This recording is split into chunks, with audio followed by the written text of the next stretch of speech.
बाईच्या मनातलं सगळं कळणं शक्य पण नाही. प्राऊड या लॉजिकने बाई जर मला कोणाला म्हणायचं असेल तर मला आईला म्हणावंसं वाटतं. मला जर काय आई-बाबांना सांगून हवं असेल तर मला लीनाला सांगायला लागतं. अशा अनेक महिला आहेत ज्यांना मी खूप मानतो आयुष्यात. मला खूप आवडेल ॲक्च्युली दिग्दर्शन करायला. मला सांग की ह्या चित्रपटात असं आहे की बायकोच्या मनात काय सुरू आहे ते नवऱ्याला कळत नाहीये. तुझ्या खऱ्या आयुष्यामध्ये लीनाच्या मनात काय आहे ते तुला कळतं का तिला सांगावं लागतं? नाही, कधी कधी कळतं, कधी कधी नाही कळत. आणि ती म्हणते की अरे पण असं ना, म्हटलं मग हे असं का केलं? नाही मग ते तुला कळलं पाहिजे होतं ना, मी असं. ते नाही कळत, कधी कधी कळतं पण शक्य पण नाही. बाईच्या मनातलं सगळं कळणं शक्य पण नाही. कदाचित सिनेमा बघितला तर थोडा फायदा निश्चित होईल. मला सांग तुला फायदा झाला का? हो, आता झाला. सिनेमा केल्यानंतर मला बऱ्यापैकी फायदा झाला.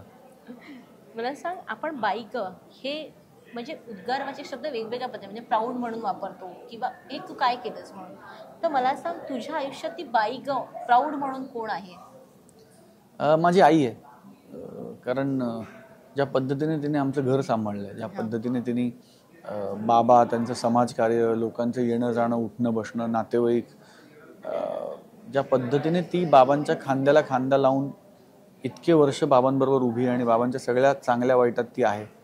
तर प्राऊड या लॉजिकने बाई जर मला कोणाला म्हणायचं असेल तर मला आईला म्हणावंसं वाटतं. आणि तुझी बायको पण म्हणजे ती एक डेंटिस्ट असूनही ती करिअर सांभाळते, तुझा वेळ नसल्याने मुलांकडे पण ती तेवढंच लक्ष देते. मग मला सांगशील की ह्या सगळ्या तुझ्या ज्या करिअरमध्ये लीनाचा हात किती आहे? खूप महत्त्वाचा आणि मोलाचा वाटा आहे. माझ्या कामाचं स्वरूप असं आहे की बहुतेक वेळा लीनाला आई आणि बाबा दोन्ही व्हावं लागतं. कारण अनेक सणासुदीला मी नसतो, आउटडोर शूट्स असतात वगैरे. तर लीनाला हॅट्स ऑफ आहे. ज्या पद्धतीने ती आमच्या घरी आली आणि ती आमच्या घराचा भाग झाली. म्हणजे तुझ्या आई वडिलांबरोबर नातं मी त्यांचं बघितलेलं आहे. म्हणजे त्यांच्यासाठी ती मुलगी आहे. हो, म्हणजे मला नेहमी असं वाटतं की एखादी मुलगी जेव्हा लग्न करून त्या घरात येते तेव्हा ती नवऱ्याबरोबर कमी संसार करते. तिचा खरा संसार हा त्याच्या बाकीच्या परिवाराबरोबर असतो. सासू सासरे, गोतावळा सगळा. आणि ती बाई ते घर आपलं करते, ती मुलगी ते घर आपलं करते आणि इतकं ती आपलं करते की त्यानंतर ते घर तिचं ऐकतं. म्हणजे आता आमच्याकडे परिस्थिती अशी आहे की मला जर काय आईबाबांना सांगून हवं असेल तर मला लीनाला सांगायला लागतं की बोल ना जरा, आईशी बोल ना यार, ती नाही ऐकत आहे, तू सांग. मग ती म्हणते हा मी बोलते. आणि लीना सांगते म्हणजे हे बरोबर असणार किंवा लीना सांगते म्हणजे ह्याच्यात तथ्य असणार. ही व्हॅल्यू तिने कमवली तिच्या 10 वर्षाच्या तिच्या राहण्यानी, तिच्या घरात तिने घर सांभाळलं त्या पद्धतीने. त्यामुळे मला असं वाटतं की तिचा वाटा खूप मोठा आणि महत्त्वाचा आहे. मला सांग, तुझी मुलगी आहे, मग तिचं बाईक तिच्यासाठी तू ते वापरत असशील. बाईक काय केलंस तू आता? ते दिवसातून किती वेळा वापरलं जातं?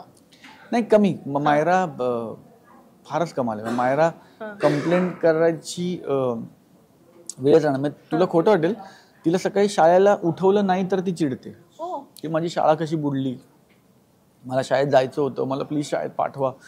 ती वेगळीच आहे. काहीतरी चुकलंय. म्हणजे मी लीनाला तेच म्हणतो की असं कसं, म्हणजे तिला तू एकदा सांगितलंस की ऐक मायरा, तू आईस्क्रीम खाऊ नको, तर त्याच्यानंतर आज तागात तिला तू कधी सांग आईस्क्रीम, नको मला सांगितलं आईस्क्रीम खाऊ नका. ती फारच गुणी आहे, म्हणजे फार गुणी आहे ती माझ्याकडे शब्द नाहीत. म्हणजे ती मोठी झाली असं मला वाटतं. म्हणजे खरं तर 7-8 वर्षाची आहे पण ती मोठी झाली असं मला वाटतं. या बाई ज्या तुझ्या आयुष्यात आहेत त्यांनी तुला भरपूर सपोर्ट दिला आहे आणि त्याच्यामुळे तू आज आहेस निर्विवाद. ह्या बाई तुझ्या आई किंवा लीनाशिवाय अजून कोण आहे तुझ्या आयुष्यातील? त्या अनेक लोक आहेत. अनेक माझ्या सगळ्या टेक्निशियन किंवा ॲक्ट्रेसेस मैत्रिणी आहेत ज्यांना मला सलाम करावा असं वाटतो. माझ्या सगळ्या अशा मैत्रिणी ज्या, जसं मधुगंधा कुलकर्णी असेल, तृप्ती पाटील असेल, शर्मिष्ठा राऊत असेल, अशा अनेक मैत्रिणी ज्या प्रोड्युसर म्हणून किंवा रायटर म्हणून वेगवेगळ्या पद्धतीने जोडल्या गेल्या आहेत. अशा अनेक महिला आहेत ज्यांना मी खूप मानतो आयुष्यात किंवा ज्यांच्याबद्दल मला नितांत आदर आहे माझ्या मनात. त्या सगळ्यांना मला बाईग, आणि प्रत्येक स्त्री मला असं वाटतं की तिच्या लेवलला, म्हणजे क्या बात ह्या लेवलला ती बाईग असतेच म्हणजे तिच्या आयुष्यातली. सो त्या सगळ्यांना सलाम आहे. म्हणजे मला सांग, एक फक्त शेवटचा प्रश्न, म्हणजे तुला निर्माता झालास, अभिनेता झाला, दिग्दर्शकाच्या खुर्चीत कधी बसणार? मला खूप आवडेल ॲक्च्युली दिग्दर्शन करायला.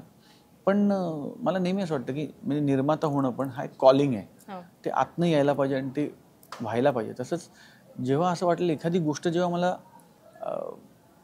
झोपू देणार नाही, स्वस्थ बसू देणार नाही आणि एखादी गोष्ट जेव्हा सातत्याने मला सांगत राहील की मला लोकांपर्यंत पोचव, मला लोकांपर्यंत पोचव, जेव्हा असं होईल तेव्हा मी दिग्दर्शन नक्की करेन.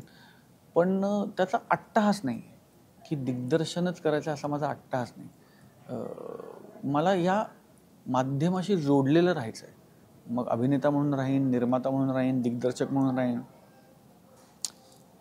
दॅट फॉर्म मे व्हेरी, पण